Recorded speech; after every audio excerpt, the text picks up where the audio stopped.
ഇനി വരുന്നൊരു തലമുറക്ക് ഇവിടെ വാസം സാധ്യമോ? മലിനമാം ജലാശയം, അതിമലിനമായൊരു ഭൂമിയും.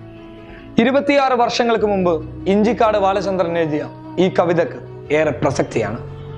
ഈ കാവ്യം രശ്മി സതീഷിലൂടെ ഗാനമായി മലയാളികൾക്കിടയിലെത്തുമ്പോൾ ഓരോ മലയാളിയും ചിലപ്പോൾ ഇന്ന് ഈ കവിതയെ ഓർത്തു കാണും. കാരണം മലയാളികൾക്ക് ഈ കവിത ഓർക്കാതിരിക്കാൻ പറ്റില്ല. ഇന്ന് കാണുന്ന പ്രളയം മനുഷ്യ സൃഷ്ടിയാണെന്ന് പറഞ്ഞാൽ അംഗീകരിക്കാതിരിക്കാൻ പറ്റില്ല. ഒഴുകി വരുന്ന മഴവെള്ളത്തെ തടഞ്ഞു നിർത്തിയും ഒഴുകിയിരുന്ന തോടിനെ ഇല്ലായ്മ ചെയ്തും നിറഞ്ഞൊഴുകുന്ന നദിയിലേക്ക് മാലിന്യങ്ങൾ വലിച്ചെറിഞ്ഞതും ഇതേ മലയാളിയാണ്, ഇതേ മനുഷ്യനാണ്.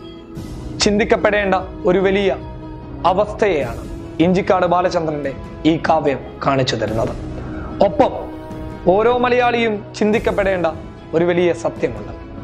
നാം ചെയ്യുന്ന തെറ്റ് തന്നെയാണ് നമ്മുടെ ഓരോ അവസ്ഥകൾക്കും കാരണമാകുന്നത്. നമ്മുടെ വീട്ടുമുറ്റത്ത് നിറഞ്ഞു നിൽക്കേണ്ട അല്ലെങ്കിൽ നിറഞ്ഞു നിന്ന് ഒഴുകിപ്പോകേണ്ട മഴവെള്ളത്തെ ഇന്റർലോക്കിട്ട് നമ്മൾ തന്നെയാണ് തടഞ്ഞു നിർത്തിയത്.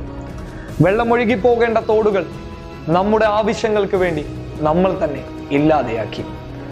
നിറഞ്ഞൊഴുകി പുഞ്ചിരി തൂകുന്ന നദിയെ നോക്കി ഇത് നിനക്ക് പറ്റിയതാണെന്നും പറഞ്ഞു മാലിന്യങ്ങൾ അതിലേക്ക് വലിച്ചെറിഞ്ഞു.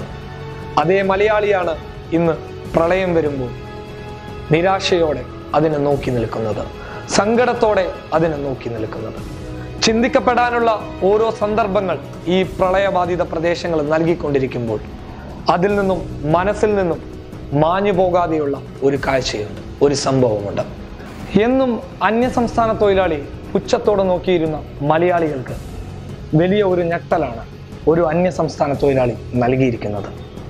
പ്രളയം കൊണ്ട് ദുരിതം അനുഭവിക്കുന്ന നാട്ടുകാർക്ക് താൻ വിൽക്കാൻ കൊണ്ടുവന്ന പുതപ്പുകൾ നൽകി മാതൃകയായിരിക്കുകയാണ് ആ പാവം മനുഷ്യൻ. ആദ്യം ആ പാവം മനുഷ്യനെ പബ്ലിക് കേരളം അഭിനന്ദിക്കുകയാണ്. ഒപ്പം മലയാളികൾക്ക് മനസ്സിലാക്കാൻ ഒരുപാട് പാഠവും ആ അന്യസംസ്ഥാന തൊഴിലാളി നൽകുന്നുണ്ട്. കേരളത്തിൽ ദുരിതം അനുഭവിച്ചുകൊണ്ടിരിക്കുന്ന ഓരോ അന്യസംസ്ഥാന തൊഴിലാളിയെയും ഒരു കണ്ണെങ്കിലും നോക്കാൻ വേണ്ടി തയ്യാറാവണം. അവരുടെ വേദനകൾ അറിയാൻ ഓരോ മലയാളിയും തയ്യാറാവണം. കാരണം മലയാളിയുടെ പ്രയാസത്തിൽ കൂടെ നിന്നവരാണ് അവർ. ഒപ്പം സിനിമയിലേതുപോലെ തന്നെ ജീവിതത്തിലും ഹീറോ ആയിരിക്കുകയാണ് മലയാളത്തിന്റെ മെഗാസ്റ്റാർ മമ്മൂട്ടി. പ്രളയബാധിത പ്രദേശത്തേക്ക് ഇറങ്ങിച്ചെന്ന് നിങ്ങളിൽ ഒരാളാണ് ഞാനെന്ന് തുറന്നു പറയാൻ അദ്ദേഹം തയ്യാറായി. ഒപ്പം പാവപ്പെട്ടവർക്ക് സഹായവും നൽകി. ഈ നല്ല മനസ്സിനും നന്ദി അറിയിക്കുന്നു. ഒപ്പം ഓരോ മലയാളിയും മനസ്സിൽ കരുതേണ്ട ഒരു കവിതയുണ്ട്, ഇഞ്ചിക്കാട് ബാലചന്ദ്രന്റെ കവിത. ഇനി വരുന്നൊരു തലമുറക്ക് ഇവിടെ വാസം സാധ്യമോ? അവസാനിപ്പിക്കുന്നു. News desk public Kerala.